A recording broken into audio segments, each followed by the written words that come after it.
सर्वांना ओम. आज जडीबुटी दिन, आचार्य श्रींचा वाढदिवसानिमित्त मी एक कविता सादर करीत आहे.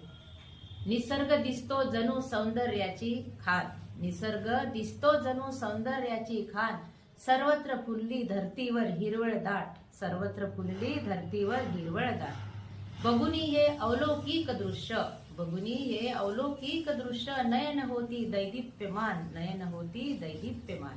कुठे दिसते जाळी दाटी वाटी, कुठे दिसते जाळी दाटी वाटी, तर कुठे जणू पाना फुलांची नक्षी, तर कुठे जणू पाना फुलांची नक्षी. निसर्गाचा आणि मानवाचा संबंध किती जिव्हाळ्याचा, निसर्गाचा आणि मानवाचा संबंध किती जिव्हाळ्याचा, कधीही न संपणारा जणू श्वासच एकमेकांचा, कधीही न संपणारा जणू श्वासच एकमेकांचा.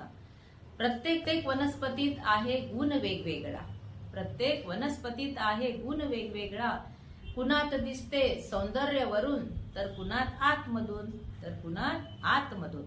प्रत्येक वनस्पती आहे बहुगुणी, प्रत्येक वनस्पती आहे बहुगुणी. मानवाला हे कळलं आणि केला प्रत्येक वनस्पतीचा मान, आणि प्रत्येक वनस्पतीचा मान. प्रत्येक वनस्पतीचे महत्व ओळखून देऊ माहिती छान, प्रत्येक वनस्पतीचे महत्व ओळखून देऊ माहिती छान.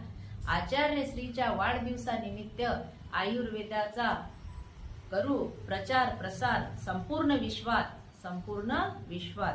धन्यवाद.